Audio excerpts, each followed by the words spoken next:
स्वागत है एक बार फिर से आप सभी का आपके अपने इस YouTube channel replication of Manu में। दोस्तों आज हम लोग बिहार पारा मेडिकल 2022 के लिए मोस्ट वीवीआई क्वेश्चंस को करने वाले हैं, जो कि आपको फिजिक्स, केमिस्ट्री और बायोलॉजी से होगा। ठीक है, चलिए काफी इंपोर्टेंट क्वेश्चन की तरफ बढ़ते हैं। और 10वां क्लास आज है। ठीक है, ये क्लास जो है आज 10वां चल रहा है, लेकिन इससे पहले आप सभी को 9 क्लास चल चुका है। अगर आप उस क्लास को नहीं देखे हैं तो कृपया करके देख लीजिए। उसका लिंक जो है आपको प्ले लिस्ट का लिंक डिस्क्रिप्शन बॉक्स में प्रोवाइड करवा दिया गया है ना। चलिए क्वेश्चन की तरफ बढ़ते हैं दोस्तों, लेकिन क्लास को स्टार्ट करने से पहले एक छोटा सा प्यारा सा रिक्वेस्ट है, अगर आप चैनल पे नए हैं तो चैनल को सब्सक्राइब कर लीजिए और बेल आइकन को हिट कीजिए, ताकि जब भी मैं शाम 7:30 बजे लाइव आऊं, कितना शाम 7:30 बजे, तो आप सभी को इन्फॉर्मेशन मिल जाए, यानी नोटिफिकेशन चला जाए। चलिए दोस्तों क्वेश्चन की तरफ बढ़ते हैं। दोस्तों यहाँ पे आप सभी का जो है, यहाँ पे आपको जो है, यहाँ पे ये है ना, ये सिलेबस को कभी नहीं भूलना है। 2 घंटा 15 मिनट रहेगा टाइमिंग, टोटल 90 क्वेश्चन रहेगा। और कौन से कितना से रहेगा ये चीज़ आप देख सकते हैं, है ना। तो आप देख सकते हैं यहाँ पे टोटल 90 क्वेश्चन पूछा जाएगा, है ना। और इसके लिए टोटल आपको 450 मार्क्स का एग्जाम होगा। ये चीज़ आप लोग ध्यान में रखिएगा। चलिए क्वेश्चन की तरफ बढ़ते हैं। सबसे पहला क्वेश्चन आ चुका है आपके स्क्रीन पे, और जवाब देना है आपको। लोलक का आवर्त काल निर्भर करता है, बताइए तो किस पे निर्भर करता है? आयाम पे निर्भर करता है, ऊर्जा पे, द्रव्यमान पे, और कह रहा है उस स्थान के जी के मान पे निर्भर करता है। बताइए तो किस पे निर्भर करता है? तो जी हाँ दोस्तों, जो भी लोग डी नंबर ऑप्शन क्लिक कर रहे हैं उन सभी का बिल्कुल राइट आंसर है।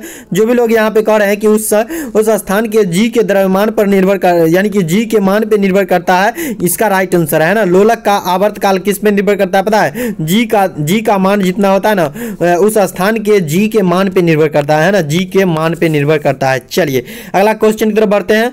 अगला क्वेश्चन का जवाब देना है आपको। चलिए अगला क्वेश्चन आ चुका है, कह रहा है किसी धातु का विशिष्ट प्रतिरोध 44 गुने, कितना 44 गुने, नोट कीजिएगा 44 गुने कितना कह रहा है? 44 गुने 10 पे पावर -8 है। कितना? 10 पे पावर -8 ओम है। क्या? ओम है ना, ओम है। ठीक है, ओम है।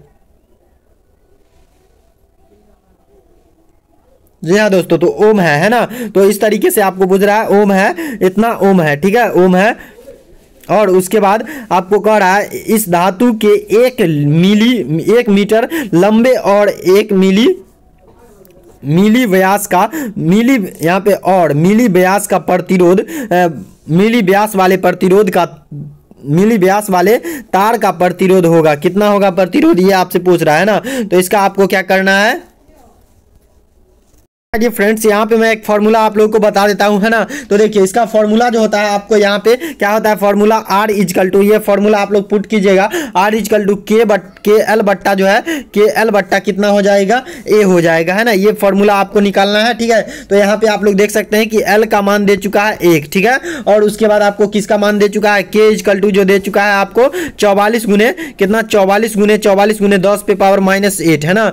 10 पे पावर -8 दे चुका है। ठीक है, तो आपको इस पे पुट करना है। और उस यहाँ पे R is equal to small r, यानी त्रिज्या जो दे चुका है, त्रिज्या कितना दे चुका है? 1 बट्टा कितना? 1/2 दे चुका है। सॉरी, जी हाँ 1/2 दे चुका है। ठीक है, यहाँ पे अब A is equal to pi R square लगाइएगा। क्या? A is equal to pi R square जब लगाइएगा, यहाँ पे इस सब का मान पुट करने के बाद आपको जब यहाँ पे लगाइएगा, है ना, तो आपको आ जाएगा कितना? इसका जो सॉल्व कीजिएगा तो आपको आ जाएगा माय डियर फ्रेंड्स, यहाँ पे आ जाएगा आपको कितना आ जाएगा? 0.56, यानी कि कितना आ जाएगा? 0.56 ओम आ जाएगा। यानी कि बी नंबर ऑप्शन जो भी लोग टिक कर रहे हैं उन सभी का बिल्कुल राइट आंसर है ना। तो चलिए क्वेश्चन अगला की तरफ बढ़ते हैं। अगला क्वेश्चन की ओर बढ़ चुके हैं, और अगला क्वेश्चन आपके स्क्रीन पे आ चुका है। कह रहा है किसी घर में प्रतिदिन 60 किलोवाट, कितना? 60 वाट की ट्यूब 4 घंटे जलती है, तथा 100 वाट कितना? 100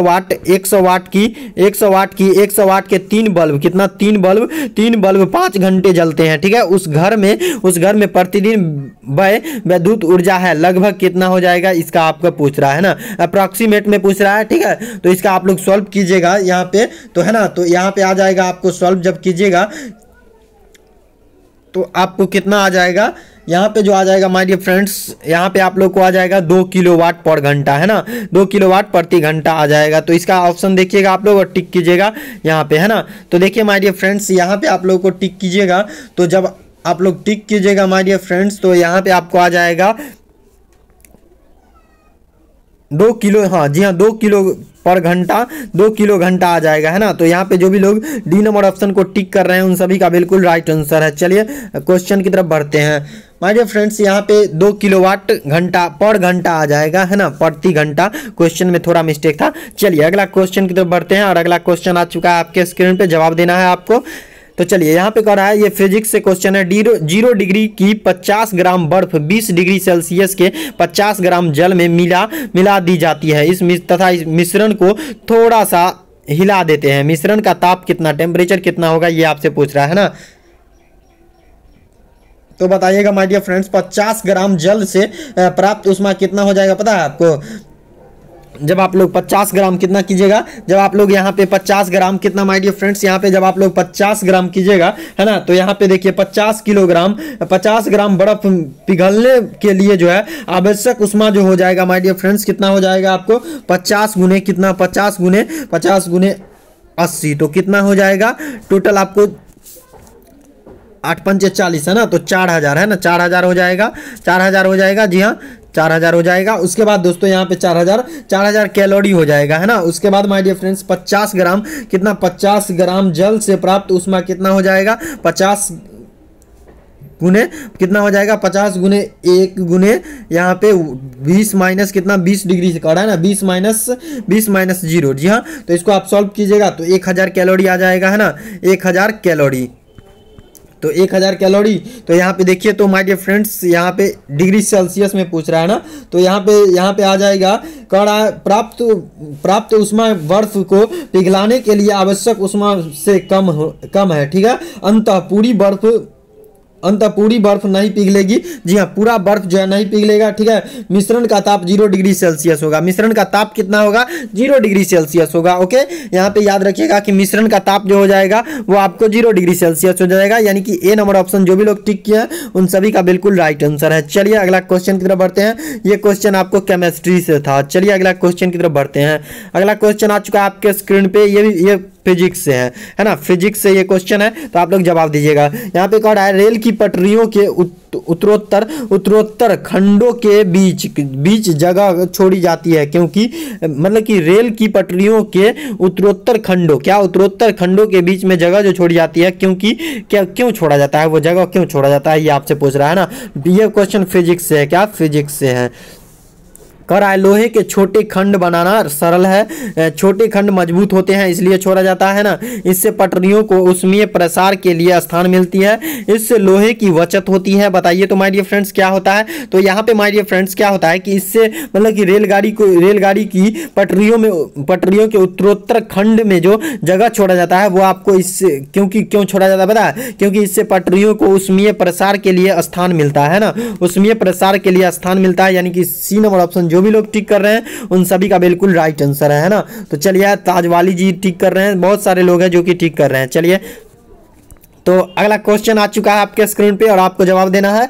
कह रहा है, पानी का घनत्व अधिक होगा यदि उसका ताप कितना होगा? बताइए तो पानी का घनत्व अगर अधिक होगा तो उसका टेम्परेचर कितना डिग्री सेल्सियस होना चाहिए, ये आपसे पूछ रहा है ना। तो इसका right answer my dear friend जो भी लोग 4 डिग्री सेल्सियस को टिक कर रहे हैं उन सभी का बिल्कुल राइट आंसर है ना। 4 डिग्री सेल्सियस होना चाहिए, पानी का घनत्व अधिक होगा यदि उसका ताप जो है 4 डिग्री सेल्सियस होगा, ठीक है। चलिए अगला क्वेश्चन की तरफ बढ़ते हैं। अगला क्वेश्चन आ चुका है आपके स्क्रीन पे। कह रहा है 0.535 कितना ग्राम है ना, ग्राम शुद्ध नवसादर चूने के साथ क्रिया करके एनटीपी पर कितने आयतन अमोनियम देगा, बताइए तो। अभी क्रिया करके माय डियर फ्रेंड्स 0.535 ग्राम शुद्ध नवसादर, यानी कि अमोनियम क्लोराइड जिसको कहते हैं, है ना, अमोनियम, जी हाँ दोस्तों, नवसादर जिसको कहते हैं, नवसादर, ठीक है, अमोनियम क्लोराइड भी इसको कहते हैं। तो यहाँ पे इसका जवाब देना है आपको, है ना। तो माय डियर फ्रेंड्स इसके लिए जो है आपको कितने आयतन अमोनिया मतलब देगा, ठीक है, कितने ग्राम एनटीपी पर कितने ग्राम आयतन अमोनिया देगा, ये आपसे पूछ रहा है ना। तो इसका राइट आंसर देना है माय डियर फ्रेंड्स आपको। तो यहाँ पे इसका राइट आंसर हो जाएगा 224 मिली, है ना, 224 मिली आयतन देगा अमोनिया, ठीक है। अमोनिया एनटीपी पर जो हो जाएगा 224 224 मिली आयतन अमोनिया देगा। ठीक है, याद रखिएगा। चलिए अगला क्वेश्चन की तरफ बढ़ते हैं और अगला क्वेश्चन आ चुका है। क्या है? सुहागा का रासायनिक नाम क्या है? दूसरा गलत मत समझिएगा आप लोग, है ना। सुहागा का रासायनिक नाम आपसे, सुहागा एक एलिमेंट है और इसका रासायनिक नाम आपसे पूछ रहा है ना, तो इसका राइट आंसर दीजिएगा। इसका राइट आंसर आप लोग एक के बार में टिक कर रहे हैं कि सोडियम टेट्राबोरेक्स। सोडियम टेट्राबोरेक्स जो भी लोग टिक कर रहे हैं उन सभी का बिल्कुल राइट आंसर है। चलिए अगला क्वेश्चन की तरफ बढ़ा जाए और अगला क्वेश्चन आ चुका है आपके स्क्रीन पे और अगला क्वेश्चन आपसे पूछ रहा है, क्या पूछ रहा है आपसे, देखिए यहाँ पे कह रहा है निम्न में से नवीकरणीय, क्या नवीकरणीय स्रोत नहीं है? क्या नवीकरणीय स्रोत जो है नहीं है? सौर ऊर्जा, वायु शक्ति, जल शक्ति, यूरेनियम 235। बताइए तो निम्न में से नवीकरणीय स्रोत नहीं है। आप लोग को टिक करना है नहीं वाला, हाँ वाला टिक मत कीजिएगा, है ना। तो इसका राइट आंसर दीजिए। यूरेनियम 235 जो है ये नवीकरणीय स्रोत नहीं है। ठीक है, बाकी जल शक्ति जो है, वायु शक्ति जो है, यहाँ पे सौर ऊर्जा जो है, ये सभी जो है नवीकरणीय स्रोत है। ठीक है, यूरेनियम 235 जो है ये नवीकरणीय स्रोत जो है नहीं है। ठीक है, तो नहीं वाला को आपको टिक करना है, यानी कि डी नंबर ऑप्शन जो भी लोग टिक कर रहे हैं उन सभी का बिल्कुल राइट आंसर है ना। चलिए अगला क्वेश्चन की तरफ बढ़ा जाए। डी नंबर ऑप्शन इसका राइट आंसर है माय डियर फ्रेंड्स, आप लोग याद रखिएगा। नवीकरणीय स्रोत जो हो जाए नहीं है वो आपको यूरेनियम 235 जो है नवीकरणीय स्रोत नहीं है। चलिए अगला क्वेश्चन की तरफ बढ़ा जाए। इस क्वेश्चन को मैं टेलीग्राम पे डाल दूंगा, क्वेश्चन का पीडीएफ जो है टेलीग्राम पे आपको मिल जाएगा। पीडीएफ जो है ना टेलीग्राम पे आपको प्रोवाइड करवा दिया गया है। टेलीग्राम अगर ज्वाइन नहीं किए तो टेलीग्राम का लिंक आपको डिस्क्रिप्शन बॉक्स में ज्वाइन कर लीजिए, है ना। चलिए अगला क्वेश्चन की तरफ आ चुके हैं हम लोग और अगला क्वेश्चन आपसे पूछ रहा है क्रोमियम का परमाणु क्रमांक 24 है। ठीक है, यानी एटॉमिक नंबर जो है वो 24 है। ठीक है, इसका इलेक्ट्रॉनिक विन्यास आपको पूछ रहा है, तो बताइए माय डियर फ्रेंड्स इसका इलेक्ट्रॉनिक विन्यास। आप लोग 12th केमिस्ट्री पढ़े होंगे तो जरूर इसका जवाब दीजिएगा, है ना। तो इसका जवाब आप लोग दे रहे होंगे कि 2 8 13 1 होगा। 24 क्रमांक क्रोमियम का जो इलेक्ट्रॉनिक विन्यास होता है 2 8 13 1 होता है। ठीक है, याद रखिएगा। जब जोड़िएगा इसको तो आपको इतना हो जाएगा, देखिए 8 2 10 हो गया, 10 यहाँ पे 10 13 कितना हो गया, 23 हो गया और 1 24 हो गया। ठीक है, 24 पुर गया, लेकिन आपको ये फंडा याद रखना है। चलिए अगला क्वेश्चन की तरफ बढ़ चुके हैं हम लोग और अगला क्वेश्चन आ चुका है। कह रहा है, क्या कह रहा है, एक रेडियो एक्टिव नाविक की अर्ध आयु 44 दिन है। ठीक है, 44 दिन है। रेडियो एक्टिव नाविक की अर्ध आयु कितना दिन है? 44 दिन है। ठीक है, इस नाविक का 1 ग्राम कितने दिन में कम होकर 125 मिलीग्राम हो जाएगा? आपसे ये पूछ रहा है ना। तो इसका राइट आंसर आप लोग को देना है माय डियर फ्रेंड्स। इसका राइट आंसर आप लोग को टिक करना है। चलिए इसका राइट आंसर दीजिएगा आप लोग, है ना। तो इसका right answer my dear friends यहाँ पे ये हो जाएगा। अगर आप लोग टिक कर रहे हैं यहाँ पे 132 दिन, अगर आप लोग टिक कर रहे हैं 132 दिन में 125 मिलीग्राम हो जाएगा तो आप लोग बिल्कुल सही टिक कर रहे हैं। 132 दिन इसके लिए चाहिए। ठीक है, एक ग्राम कितने दिन में कम होकर जो है 125 मिलीग्राम हो जाएगा? तो ये आपको हो जाएगा 132 दिन में जो है 125 मिलीग्राम हो जाएगा, यानी कि डी नंबर ऑप्शन जो भी लोग टिक किया उन सभी का बिल्कुल राइट आंसर है। चलिए अगला क्वेश्चन की तरफ बढ़ते हैं और अगला क्वेश्चन आ चुका है आपके स्क्रीन पे और ये आपसे पूछ रहा है प्रयोगशाला में नाभिकीय संलयन विधि का प्रयोग नहीं की जाती है। क्योंकि नहीं की जाती है, क्यों नहीं किया जाता है भाई? प्रयोगशाला में नाभिकीय संलयन जो होता है यानी न्यूक्लियर फिजन जो होता है उस विधि का प्रयोग लैब में क्यों नहीं किया जाता है, ये आपसे पूछ रहा है ना। तो इसका राइट आंसर दीजिएगा। अत्यधिक दाब की आवश्यकता होती है, मतलब लैब में अत्यधिक दाब होता नहीं है इसलिए। अत्यधिक आयतन की आवश्यकता होती है, ये नहीं होता इसलिए। ठीक है, अत्यधिक ताप की आवश्यकता होती है इसलिए जो है लैब में नाभिकीय संलयन का उपयोग नहीं किया जाता है, लैब में मतलब मेथड का उपयोग नहीं किया जाता है। और डीम कह रहा है आपको कम ताप की आवश्यकता होती है। ठीक है, तो इसका राइट आंसर दीजिएगा। प्रयोगशाला में नाभिकीय संलयन विधि का प्रयोग नहीं की जाती है क्योंकि इसमें जो है क्योंकि अत्यधिक ताप की आवश्यकता होती है, क्योंकि नाभिकीय संलयन विधि में जो है यानी न्यूक्लियर फिजन में जो है अत्यधिक ताप की आवश्यकता होती है। क्या? अत्यधिक ताप की आवश्यकता होती है, आप लोग समझ सकते हैं, है ना। चलिए अगला क्वेश्चन की तरफ बढ़ते हैं, यानी कि सी नंबर ऑप्शन जो भी लोग टिक किया उन सभी का बिल्कुल राइट आंसर है माय डियर फ्रेंड्स। चलिए अगला क्वेश्चन की तरफ बढ़ा जाए, है ना। अगला क्वेश्चन आ चुका है आपके स्क्रीन पे और आ चुका है माय डियर फ्रेंड्स, थोड़ा बस सब्र की घड़ी खत्म हुई, आ चुके हैं अगला क्वेश्चन। दूध को यानी मिल्क को देर तक फटने से रोकने के लिए उसमें उचित मात्रा मिलाते हैं, किसका मात्रा मिलाते हैं बताइए। दूध में जो है मतलब कभी दूध जो है अधिक देर, अगर दूध जो है आप लोग अधिक देर तक रखना चाहते हैं तो उसमें क्या मिलाइएगा, उचित मात्रा किसका दीजिएगा कि वो फटेगा नहीं। बेकिंग पाउडर, बेकिंग सोडा का उसमें डाल दीजिएगा, दूध में फिटकिरी डाल दीजिएगा, नमक डाल दीजिएगा, चूना डाल दीजिएगा। बताइए तो दूध को देर तक फटने से रोकने के लिए जो है उसमें उचित मात्रा क्या डालिएगा आप लोग, अगर आप लोग के घर में शादी ब्याह हो रहा है और दूध औटिएगा नहीं, ठीक है, और उसको देर तक रखना चाहते हैं तो उसमें क्या मिला दीजिएगा कि बाद में जब गर्म कीजिएगा तो फटेगा नहीं, ये आपसे पूछ रहा है ना। तो बताइए इसका right answer my dear friends. उसमें जो है इसमें क्या मिलाया जाता है पता है आपको, क्या मिलाया जाता है पता है, ये मिलाया जाता है बेकिंग सोडा। क्या, बेकिंग सोडा मिलाया जाता है माय डियर फ्रेंड्स इसमें, है ना, इसमें जो है बेकिंग सोडा मिलाया जाता है। जी हाँ दोस्तों, इसमें जो है क्या मिलाया जाता है, बेकिंग सोडा, है ना। इस चीज को याद रखिएगा। दूध में जो है मार्केट में जो दूध आप लोग खरीदते हैं उसमें अधिकतर जो है बेकिंग सोडा मिलाया रहता है, वो जो दूध वाला होता है वो मिला देता है ज्यादा देर तक फटने से बचने के लिए, है ना। तो दूध में जो है बेकिंग सोडा का उपयोग किया जाता है उसको अधिक देर से फटने से रोकने के लिए, है ना, याद रखिएगा। चलिए अगला क्वेश्चन आ चुका है आपके स्क्रीन पे।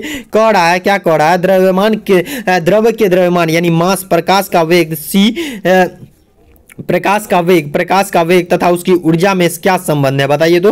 प्रकाश m यानी द्रव्य के द्रव्यमान यानी मास और प्रकाश का वेग c तथा उसकी ऊर्जा में क्या संबंध है, बताइए तो माय डियर फ्रेंड्स, क्या संबंध है इसका। तो माय डियर फ्रेंड्स इसका संबंध तो आप लोग एक के बार में टिक कर रहे हैं कि E इक्वल टू क्या होता है, E इक्वल टू जो हो जाता है आपको क्या हो जाता है, E इक्वल टू हो जाता है MC क्या MC2 हो जाता है ना, MC2 हो जाता है। ये चीज तो आप लोग जानबे करते हैं, है ना, तो ये चीज आप लोग जानते हैं, है ना। चलिए माय डियर फ्रेंड्स अगला क्वेश्चन की तरफ बढ़ा जाए। MC2 हो जाएगा इसका right answer my dear friends, है ना। एक बार मैं थोड़ा सा चेक करता हूँ इस क्वेश्चन को, मेरे को डाउट लग रहा है इस क्वेश्चन पे, तो है ना। तो माय डियर फ्रेंड्स इसका राइट आंसर आप लोग को देना है। तो इसका राइट आंसर हो जाएगा आप लोग को यहाँ पे हो जाएगा my dear friends MC square equal to जो होता है ना MC स्क्वायर होता है। ये टाइपिंग वाला गलती करता है, ठीक है, MC स्क्वायर है, ठीक है। चलिए अगला क्वेश्चन की तरफ बढ़ चुके हैं हम लोग। अगला क्वेश्चन आ चुका है आपके स्क्रीन पे।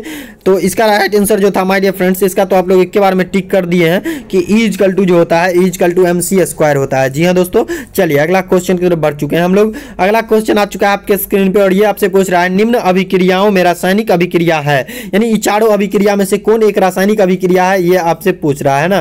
तो इसका जवाब देना है आप लोग को, तो दीजिए। तो इसमें से चारों में से देखिए तो कौन एक रासायनिक अभिक्रिया है, ये आपसे पूछ रहा है। बर्फ का पिघलना एक रासायनिक अभिक्रिया है, बादलों का बनना रासायनिक अभिक्रिया, हाइड्रोजन का जलना रासायनिक अभिक्रिया है और बल्ब का जलना रासायनिक अभिक्रिया है, क्या बताइए तो आप लोग। तो माय डियर फ्रेंड्स यहाँ पे जो भी लोग कह रहे हैं कि हाइड्रोजन का जलना एक रासायनिक अभिक्रिया है, उनका बिल्कुल राइट आंसर है ना। हाइड्रोजन का जलना जो है एक रासायनिक अभिक्रिया है, ये आप लोग बिल्कुल राइट आंसर टिक किए हैं। ताज वाली जी, प्रियंका कुमारी, रोशन कुमार, ये सभी लोग बिल्कुल राइट आंसर दे रहे हैं। चलिए अगला क्वेश्चन की तरफ बढ़ते हैं हम लोग।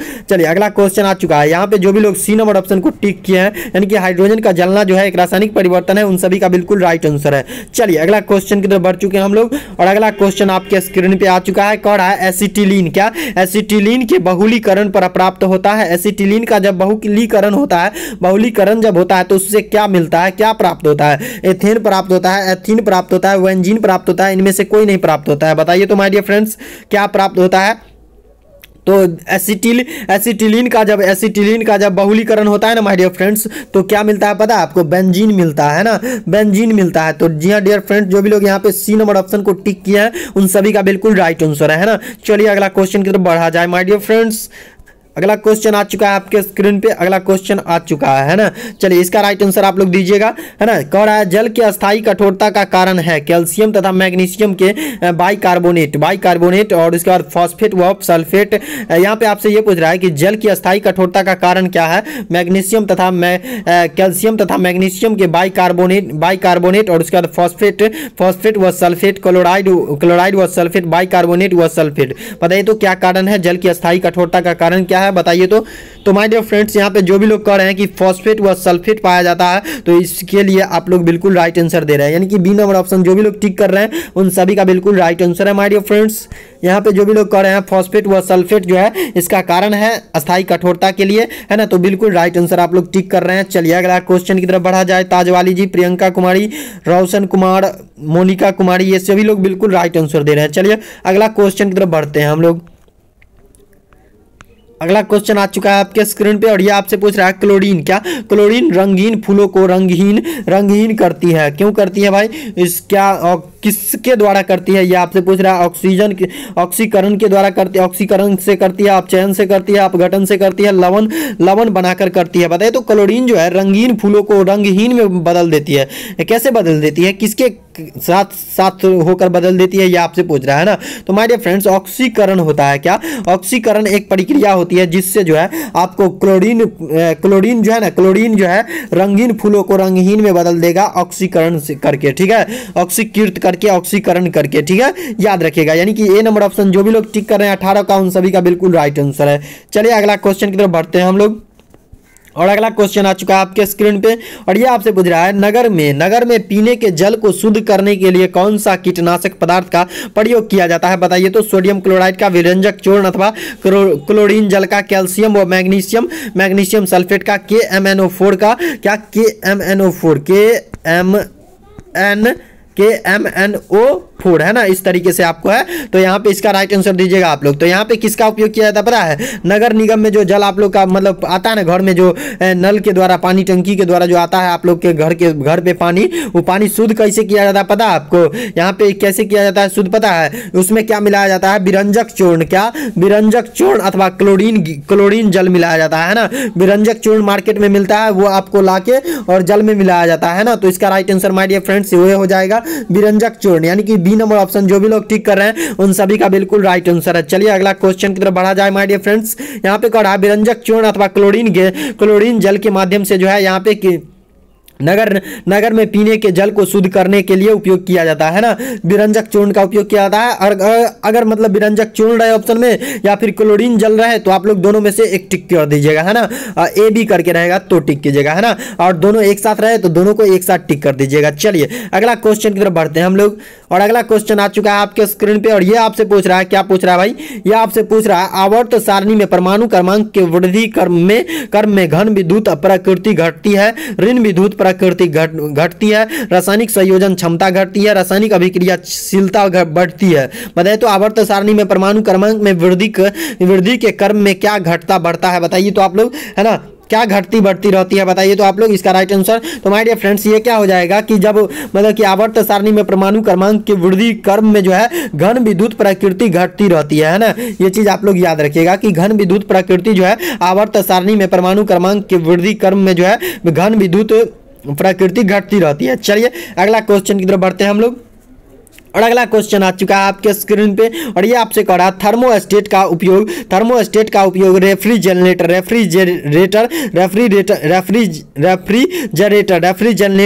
के ताप के कंट्रोल में किया जाता है। इनमें होता या फिर होती है, क्या होता है, एक द्विधातुक पट्टी होता है, पारद तापमापी होता है, बाल चालू बंद स्विच होता है, फ्यूज होता है। बताइए तो क्या होता है, इसमें थर्मोस्टेट का उपयोग जो है रेफ्रिजरेटर के तापमान को कंट्रोल करने में किया जाता है जी हाँ किया जाता है। इसमें होता है या फिर होती है, क्या होती है बताइए तो आप लोग। तो माय डियर फ्रेंड्स इसमें क्या होता है कि एक द्विधातुक पट्टी होता है, क्या द्विधातुक पट्टी होता है ना, द्विधातुक पट्टी होता है माय डियर फ्रेंड्स। चलिए अगला क्वेश्चन की तरफ बढ़ते हैं। जो भी लोग यहाँ पे ए नंबर ऑप्शन को टिक किए हैं उन सभी का बिल्कुल राइट आंसर है ना। चलिए अगला क्वेश्चन की तरफ बढ़ते हैं माय डियर फ्रेंड्स। चलिए अगला क्वेश्चन की तरफ बढ़ चुके हैं हम लोग, और अगला क्वेश्चन आ चुका है आपके स्क्रीन पे। सॉरी, इसका राइट आंसर जो भी लोग ए नंबर ऑप्शन को टिक कर रहे हैं 21 का, उन सभी का बिल्कुल राइट आंसर है। चलिए अगला क्वेश्चन की तरफ बढ़ते हैं हम लोग है ना। अगला क्वेश्चन आ चुका है आपके स्क्रीन पे, कह रहा है, क्या कह रहा है, एक फ्यूज 22 नंबर क्वेश्चन आपसे पूछ रहा है, एक फ्यूज तार में मुख्य रूप से क्या होना चाहिए, बताइए तो उच्च गलनांक अल्प प्रतिरोध होना चाहिए, अल्प गलनांक अल्प प्रतिरोध होना चाहिए, अल्प गलनांक उच्च प्रतिरोध होना चाहिए, उसके बाद उच्च गलनांक और उच्च प्रतिरोध होना चाहिए। बताइए तो एक फ्यूज के तार में मुख्य रूप से क्या होना चाहिए, ये कई बार क्वेश्चन पूछा गया है ना। तो इसका राइट आंसर आपको देना है माय डियर फ्रेंड्स। इसका राइट आंसर जो हो जाएगा अल्प गलनांक, यानी कि गलनांक जो है, जो फ्यूज आप लोग घर में फ्यूज तार आप लोग घर में यूज करते हैं उसका गलनांक जो है काफी कम होना चाहिए और प्रतिरोध जो है ज्यादा होना चाहिए, ठीक है। यानी कि आप लोग का मिला जुला के यहाँ पे सी नंबर ऑप्शन जो भी लोग टिक कर रहे हैं उन सभी का बिल्कुल राइट आंसर है। चलिए अगला क्वेश्चन की तरफ बढ़ते हैं हम लोग है ना। अगला क्वेश्चन आ चुका है आपके स्क्रीन पे, यानी सी नंबर ऑप्शन जो भी लोग टिक कर रहे हैं 22 का, उन सभी का बिल्कुल राइट आंसर है। चलिए 22 के बाद 23 नंबर की तरफ बढ़ते हैं हम लोग, और 23 नंबर आ चुका है आपके स्क्रीन पे। इस पीडीएफ को मैं टेलीग्राम पे डाल दूंगा, पीडीएफ के तौर पे मैं टेलीग्राम पे डाल दूंगा। आप लोग क्वेश्चन क्वेश्चन को वहां से ले सकते हैं, है ना। चलिए अगला क्वेश्चन आ चुका है आपके स्क्रीन पे और ये आपसे पूछ रहा है एक सामान्य नेत्र के लिए सुस्पष्ट दृष्टि क्या सुस्पष्ट दृष्टि की न्यूनतम दूरी क्या है, बताइए तो। 25 मिली और उसके बाद 25 सेंटीमीटर, 25 मीटर और उसके बाद गड़ा उपयुक्त में से कोई नहीं, बताइए तो। तीनों में से ही कोई होगा, है ना। तो इसका राइट आंसर देना है माय डियर फ्रेंड्स आपको। तो इसके लिए जो हो जाएगा 25 सेंटीमीटर। एक सामान्य नेत्र के लिए सुस्पष्ट दृष्टि देखने की यानी कि आप जो है एक सामान्य नेत्र यानी कि एक सामान्य यानी कि नॉर्मल आंख से जो है सुस्पष्ट आप कितना दूरी तक यानी कि स्पष्ट रूप से आप कितना दूरी तक देख सकते हैं, ये आपसे पूछ रहा है ना। तो इसका राइट आंसर देना है आप लोग को माय डियर फ्रेंड्स। तो यहाँ पे जो भी लोग कह रहे हैं कि 25 सेंटीमीटर, उन सभी का बिल्कुल राइट आंसर है। एक सुस्पष्ट एक सामान्य नेत्र के लिए सुस्पष्ट दृष्टि जो हो जाएगा वो आपको 25 सेंटीमीटर देख सकते हैं आप लोग, है ना। चलिए अगला क्वेश्चन की तरफ बढ़ते हैं हम लोग। यहाँ पे जो भी लोग बी नंबर ऑप्शन को टिक किया उन सभी का बिल्कुल राइट आंसर है ना। तो चलिए अगला क्वेश्चन की तरफ बढ़ा जाए। जो भी लोग यहाँ पे बी नंबर कह रहे हैं सभी उन सभी का बिल्कुल राइट आंसर है। चलिए अगला क्वेश्चन की तरफ बढ़ते हैं हम लोग और अगला क्वेश्चन आ चुका है आपके स्क्रीन पे और ये आपसे पूछ रहा है एक नक्षत्र का रंग निर्भर करता है क्या। नक्षत्र का रंग निर्भर करता है सूर्य से दूरी पर, त्रिज्या पर, घनत्व पर, पृष्ठीय ताप पर, है ना। पृष्ठीय ताप है यहाँ पे, यहाँ पे थोड़ा यहाँ पे प्रॉब्लम है। पृष्ठीय ताप पर, है ना, पृष्ठीय ताप पर। तो माय डियर फ्रेंड्स इसका राइट आंसर हो जाएगा पृष्ठीय ताप। जो भी लोग एक नक्षत्र का रंग निर्भर करता है उसकी पृष्ठीय ताप पे निर्भर करता है। जी हाँ दोस्तों, यहाँ पे डी नंबर ऑप्शन जो भी लोग टिक कर रहे हैं उन सभी का बिल्कुल राइट आंसर है ना माय डियर फ्रेंड्स। तो यहाँ पे डी नंबर ऑप्शन बिल्कुल राइट आंसर है माय डियर फ्रेंड्स। चलिए अगला क्वेश्चन की तरफ बढ़ते हैं हम लोग और अगला क्वेश्चन आ चुका है आपके स्क्रीन पे, है ना। अगला क्वेश्चन आने ही वाला है आपके स्क्रीन पे। इसका right answer my dear friends जो भी लोग यहाँ पे कह रहे हैं कि पृष्ठीय ताप पे क्या पृष्ठीय ताप पर निर्भर करता है तो उन सभी का बिल्कुल राइट आंसर है ना। चलिए अगला क्वेश्चन की तरफ बढ़ा जाए और अगला क्वेश्चन आने ही वाला है आपके स्क्रीन पे। क्या कह रहा है ये क्वेश्चन थोड़ा समझ लीजिए। एक नक्षत्र का रंग निर्भर करता है उसके पृष्ठीय ताप पे, ये चीज पॉइंट को आप लोग याद रखिएगा। चलिए अगला क्वेश्चन की तरफ बढ़ते हैं हम लोग और अगला क्वेश्चन आ चुका है आपके स्क्रीन पे और ये आपसे पूछ रहा है, क्या पूछ रहा है भाऊ बताओ। 25 नंबर क्वेश्चन कह रहा है आपसे कौन सा संघट अत्यंत क्षतिकारक होता है, बताइए तो। अत्यंत यानी कि कौन सा ऐसा संघट है जो अत्यंत क्षतिकारक होता है। दोनों कार का टक्कर यानी कि कौन सा ऐसा सिचुएशन है जो कि आपको मतलब कि बहुत ज्यादा क्षतिग्रस्त होता है, ये आपको टिक करना है ना। दोनों कार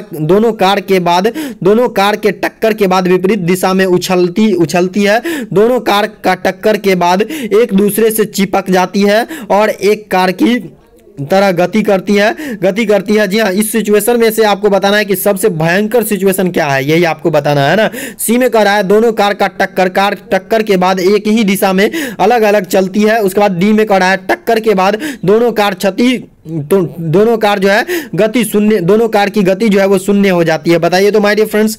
राइट आंसर आप लोग अपने हिसाब से टिक कीजिएगा इसका 25 का, है ना। तो इसका right answer my dear friends सबसे क्षतिग्रस्त सिचुएशन जो होगा आपको वो हो जाएगा डी नंबर सिचुएशन जो है सबसे ज्यादा क्षतिग्रस्त है ना। तो इसका राइट आंसर जो भी लोग डी नंबर ऑप्शन टिक कर रहे हैं उन सभी का बिल्कुल राइट आंसर है। चलिए आज के लिए इतना ही रखते हैं माय डियर फ्रेंड्स। अगला क्वेश्चन आ चुका है आपके स्क्रीन पे, सॉरी अगला यही था और आज के लिए लास्ट था। और इस पीडीएफ को जो है मैं टेलीग्राम पे डाल दूंगा। आप लोग टेलीग्राम ज्वाइन नहीं किए हैं तो डिस्क्रिप्शन बॉक्स में उसका लिंक मिल जाएगा। क्या डिस्क्रिप्शन बॉक्स में उसका लिंक मिल जाएगा और डिस्क्रिप्शन आपको चेक नहीं करने आता है तो आप यहाँ पे जो एरो दिख रहा है उस पर टिक कीजिए, डिस्क्रिप्शन खुल जाएगा। और 9 क्लास चल चुका है, इससे पहले कितना 9 क्लास चल चुका है। आप लोग 9वीं क्लास को नहीं किए हैं तो डिस्क्रिप्शन बॉक्स में प्ले लिस्ट का लिंक मिल जाएगा, प्रैक्टिस सेट करके होगा, उसको आप टैप कीजिएगा। वहां से आपको क्या करेगा कि चैनल में चले जाइएगा, वहां पे प्रैक्टिस सेट आपको लगाया जाता है, ठीक है। यानी क्लास का लिंक जो है दिया गया है प्रैक्टिस सेट के रूप में। चलिए दोस्तों, आशा है कि आज का ये क्लास अच्छा लगा हो। क्लास अच्छा लगा हो तो लाइक और शेयर जरूर कीजिए। चलिए मिलते हैं कल के वीडियो में। दोस्तों आप सभी को यहाँ पे मैं बता दूं कि सेकेंड राउंड वाले का जो है जिनका भी मार्क्स जो है कम है, 130 है, 140 है, उन सभी को जो है मॉप अप राउंड 130 है, 140 है, 150 है, कितना 150 है ना, 160 है, उन सभी को 170 है, उन सभी को मॉप अप राउंड 180 है, उन सभी को मॉप अप राउंड में भाग लेना है, ठीक है। छोड़ना नहीं है my dear friends, mop up round में भाग लेना है ना। चलिए आशा करता हूं कि आज का ये क्लास अच्छा लगा हो। क्लास अच्छा लगा हो तो लाइक और शेयर कीजिए और चैनल पे नए हैं तो चैनल को साथ ही साथ सब्सक्राइब जरूर कीजिए। चलिए मिलते हैं कल के क्लास में। Thanks for watching my dear friends.